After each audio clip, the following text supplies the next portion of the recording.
Muy buenas noches, mi nombre es Maidilena Granados Vaquero, de segundo semestre de Regencia de Farmacia, y hoy les voy a explicar el sistema nefrourinario. Mi objetivo es identificar la estructura del funcionamiento renal, reconocer la unidad funcional del sistema renal y comprender la relación en la formación de la orina, analizar el proceso de formación de la orina, conocer el medicamento el calcitriol en relación a la absorción que hay dentro del organismo. Para dar una breve introducción, voy a hablar acerca de la célula en un organismo.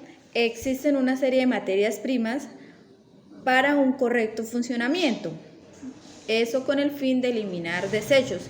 Esa fábrica, por lo tanto, requiere un dispositivo que elimine aquellos productos. Esos productos permiten constancia con el medio exterior. Para empezar, voy a dejar claro algunos conceptos generales. Entre esos está el concepto de qué es la excreción. Es la eliminación de productos residuales del metabolismo celular por medio de un sistema excretor. La secreción es la eliminación de alguna sustancia por parte de una célula a través de un proceso metabólico que requiere para que se elimine.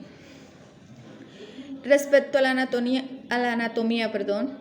nefrourinaria, se da con el fin de ¿qué? ¿O cuál es su fin esencial? De mantener relativamente la constante de la composición del plasma sanguíneo.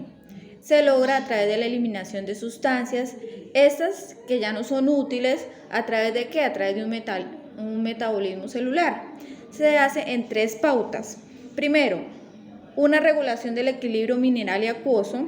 Segundo, un mantenimiento de la presión osmótica. Tercero, una concentración del pH de la sangre. Esos 3 factores conllevan a un metabolismo celular y a que se eliminen las determinadas sustancias en el cuerpo. Cabe resaltar que la unidad funcional es el riñón, como lo podemos observar aquí, acá. En esta está formado por unos túbulos, por una corteza. Esta es una imagen general.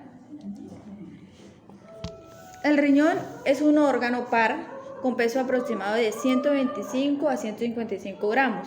Está adosado a una pared posterior y a una cavidad abdominal. Existe entonces una cara anterior, una posterior, un borde interno, un borde externo.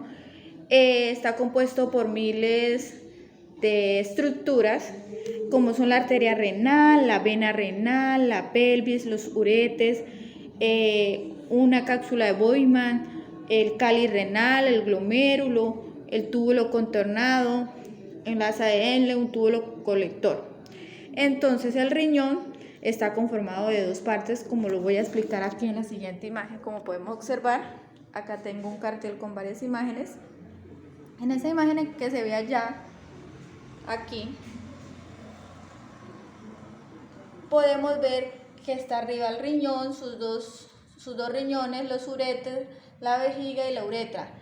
Estos productos de desecho son eliminados por la sangre a través de conductos denominados uretes que desembocan en la vejiga urinaria. Esos son almacenados hasta que el organismo lo evacúe directamente a través de la uretra, como se ve acá en la imagen.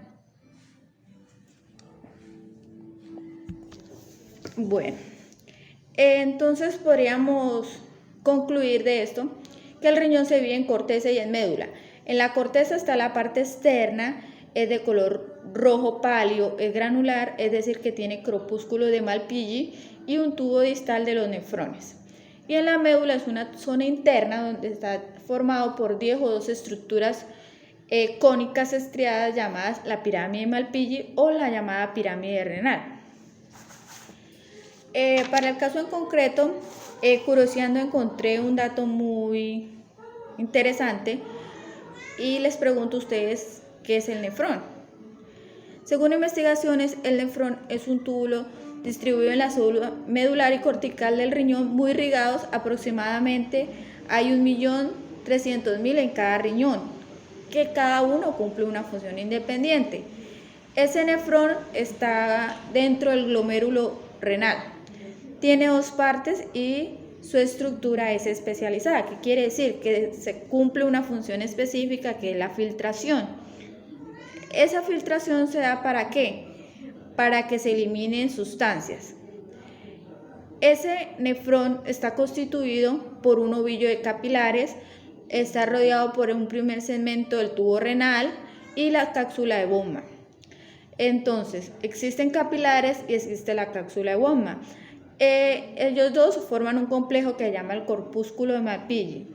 Entonces, el nefrón tendría así tres partes esenciales: un tubo proximal, el axa de Engle, el tubo distal. Aquí les voy a explicar unas imágenes. En esta se ve el riñón. Es un órgano, como ya había dicho, par, aproximadamente 125 a 150 gramos cada uno. Se encuentra adosado a una parte posterior de la cavidad. Acá está la pelvis renal, acá está el uréter, acá está el cáliz renal, acá está la cápsula de Bowman. Hay un túbulo conternado proximal, hay un túbulo que llega al tubo colector y está el conducto de Villi. Entonces, esta sería la parte de la corteza y esta sería la médula. Aquí, como podemos ver, hay un nefrón. Un nefrón está en la cápsula de Bowman, el espacio de la cápsula, la arteria deferente. Ese nefrón es la estructura especializada de la filtración y, ya lo dije, está conformado por el conjunto de capilares y la cápsula de Bowman. Así pues, el riñón tiene dos partes esenciales: la corteza, donde está la zona más externa del riñón, y la médula, como ya lo expliqué. Está formado por venas renales, tubo distal, el colector, en fin.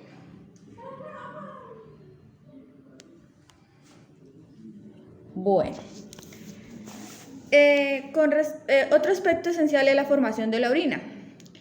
Esa formación de la orina tiene un objetivo esencial, como ya lo he repetido, es eliminación de desechos metabólicos circulantes dentro del cuerpo, tales como la urea o la creatinina.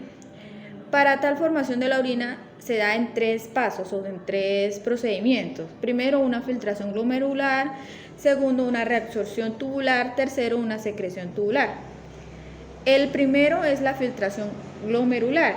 Entonces, se podría definir como la cantidad de sangre que pasa por el riñón en un minuto es de 1250 centímetros cúbicos. Es decir, que la sangre llega al glomérulo por la arteria aferente, esta se ramifica en capilares y sale por la arteria eferente.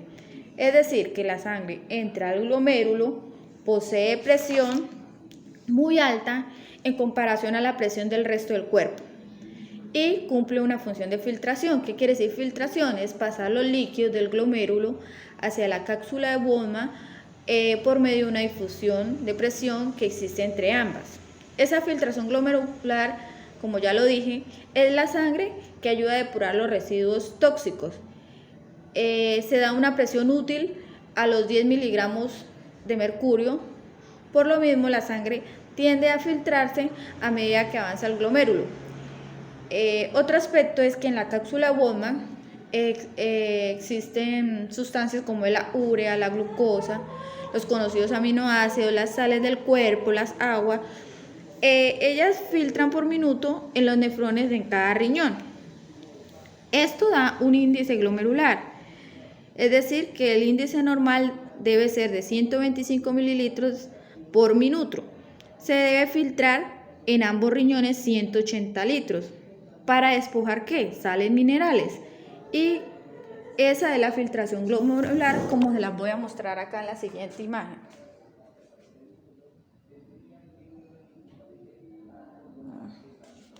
Aquí como se ve, en esta imagen, como se ve aquí, está el conjunto eferente, anterior, la filtración, la cantidad de sangre que pasa en el riñón es en un minuto es de 1200, la sangre que entra en los glomérulos posee una presión muy alta en comparación. La filtración es el proceso que permite el paso de líquidos desde el glomérulo hasta la célula. Bueno, en un segundo aspecto, yo les voy a hablar de la reabsorción tubular. La reacción tubular consiste en un transporte activo. donde también puede existir la difusión. Esta reabsorción se utiliza para recuperar sustancias que son útiles y que vuelven a través de la circulación. Ese filtrado glomerular que anteriormente les había explicado se da a través de los electrolitos, de nutrientes y del agua, y vuelven a pasar a los capilares, lo que se denomina reabsorción selectiva. Otro aspecto importante es que, por ejemplo, cuando hay sodio en el organismo, es un catión. Ese catión es absorbido en una forma activa desde el túbulo proximal hasta un capilar que se llama peritubular, es decir, que se filtra el 67% del sodio en ese tubo proximal. Otro aspecto, como ya les había dicho, es la secreción tubular, como la podemos observar en esta imagen.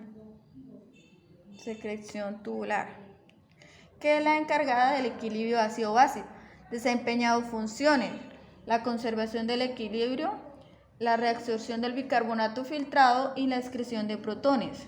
¿Esto qué es? Sustancias secretadas en el tubo distal en los iones del potasio y del agua a través de un transporte activo, o el amonio a través de la difusión pasiva. Es decir, que la excreción del agua o del potasio está asociada a los movimientos del sodio. La excreción del hidrógeno es relevante en la regulación del pH de la orina, es decir, que mantiene el equilibrio del medio interno. La creatinina es otro desecho metabólico nitrogenado que se elimina por secreción. Por ejemplo, en pacientes que tienen alguna enfermedad renal, esos valores se alteran. A través de la creatinina sérica, a través de una muestra de sangre, se determinan los valores. Otro aspecto importante es la regulación hormonal. Ustedes se preguntarán, ¿qué hace una hormona? Esta hormona es la encargada de aumentar o disminuir la permeabilidad de los túbulos renales para reabsorber. Entonces, cuando ingerimos poco líquido, pues ¿qué pasa en nuestro cuerpo? Se empieza a deshidratar, disminuye el volumen sanguíneo, aumenta la osmolaridad y esto es captado por los receptores del hipotálamo que inducen a la liberación de la ADH y aumenta la reabsorción tubular. Hay otra hormona que también participa en la regulación de la orina, que es la aldosterona. Esa se encarga de reabsorber el sodio, que arrastra consigo el agua y regula el volumen de esta. Como se puede observar aquí, el volumen de la orina es detectado por la hormona antidiurética o la ADH. En este cuadro se ve planteado los componentes inorgánicos como el cloruro, el potasio, el fosfórico, el calcio, el hierro, y aquí se muestran unas cantidades en gramos, y en especial acá se ve la creatinina, que su nivel debe ser de 0.8 a 1.2. En pacientes con insuficiencia renal se ve alterado y se sube a 1.5. Bueno. Resulta que, como ya los dije, al reabsorber el bicarbonato, ¿qué quiere decir? Quiere decir que el pH de la sangre debe estar dentro de los valores normales. Entonces, en sangre venosa su valor normal debe ser de 7,35. En sangre arterial debe ser de 145. Debe haber un mecanismo contracorriente. ¿Qué quiere decir eso? Un mecanismo contracorriente se da para concentrar la orina y evitar pérdida excesiva del agua, por ejemplo, para que el cuerpo humano no se deshidrate. Se deben tener distintos aspectos sobre la permeabilidad. Se basa en el asa descendente, en el cual es permeable el agua, pero no en solutos, es decir, ni en sodio, ni en potasio, ni en cloro. Respecto a la rama ascendente hay una permeabilidad invertida. ¿Qué quiere decir? Que no sale el agua, sino salen los solutos. En general, la composición de la orina se da a través del riñón. Se deben de filtrar más de 180 litros en el plasma en 24 horas. ¿Y la reabsorción qué quiere decir? Que se recupera 178,5 litros, es decir, aproximadamente 1,5 litros en la orina. Y existe una reabsorción tubular, que es la encargada de que no nos deshidratemos, y porque la orina es de color amarillo. De ahí surge esa incógnita. Según estudios y según mi investigación, eso se debe a la presencia de un pigmento que se llama urocromo, que es un producto de degradación de la hemoglobina. La orina debe ser excretada de 1200 a 1500 mililitros diariamente y contiene 60 gramos de sóleos, entre ellos la urea, que es la desaminación de proteína, y la creatinina, que se da a través de un metabolismo muscular. El cloruro de sodio también es un soluto muy importante. Otro aspecto es la regulación hormonal. La regulación hormonal, el volumen de la orina es detectado a través de la ADH, como ya lo dije anteriormente, hormona antidiurética. Es la encargada de aumentar o disminuir la permeabilidad del agua en los tubos renales. Al no ingerir agua, pues el cuerpo se deshidrata y aumenta la osmolaridad y aumenta la reabsorción tubular en el agua. Bueno, respecto a la absorción intestinal, se sabe que se debe estudiar el calcio y el fósforo. Ese aumento de reabsorción renal se da a través de unos receptores, el receptor del calcio y el receptor de la vitamina D. Ahí es donde va a jugar el papel importante el calcitriol, que fue el medicamento que escogí, por ser el encargado de regular la hormona paratiroidea, que al incrementarse el nivel de la paratiroidea, pues hace que se altere el PTH, y la hormona paratiroidea es la que regula el calcio en el cuerpo humano. Entonces, según investigaciones que han hecho sobre el calcitriol es una forma activa de la vitamina D y se hidroliza en el hígado o en el riñón. Entonces, resulta que hay personas que sufren de los huesos y no tienen una buena reabsorción. Entonces se les suministra el calcitriol para que supla esos niveles de calcio. Bueno, respecto a esa excreción renal, se dice que la quinta parte del plasma llega a los glomérulos y es filtrado a través de poros del endotelio, es decir, el agua y los electrolitos absorbidos de una manera pasiva y activa hacia el torrente sanguíneo en los túbulos renales. De ahí que saco la conclusión que el metabolismo de los fármacos son excretados por paso vía transmembranosa, como podemos observar aquí en esta imagen. En esta imagen está el hipotálamo y la hipófisis. Hay inhibición de receptores hipotálamos. En escasa ingestión de agua baja el volumen sanguíneo, aumenta la presión osmótica. Esto lo detecta el hipotálamo, y al aumento del volumen sanguíneo y disminución de la presión osmótica aumenta la reabsorción en el riñón. Aquí, como podemos observar, la secreción del ADH se da por la hipófisis, y la acción del ADH a nivel de túbulos colectores aumenta su permeabilidad en el agua. En esta otra imagen se observa la regulación del ADH o aldosterona. Dice, cuando hay disminución en el volumen de la sangre, hay una disminución en los niveles del sodio, se produce una disminución de la presión arterial. Como respuesta a lo anterior, el riñón produce renina, que es una enzima, y la descarga al torrente sanguíneo. La renina, la aldosterona, es una hormona corticoide que origina la retención del agua y el sodio. Con la retención del sodio se incrementa el volumen del agua por ósmosis en la sangre y por lo tanto aumenta el volumen de la sangre total. Aquí, como se puede observar, está la angiotensina. La angiotensina es un potente vasoconstrictor regulador de la presencia del sodio, estimula la sed, estimula la producción de las aldosas de las glándulas suprarrenales.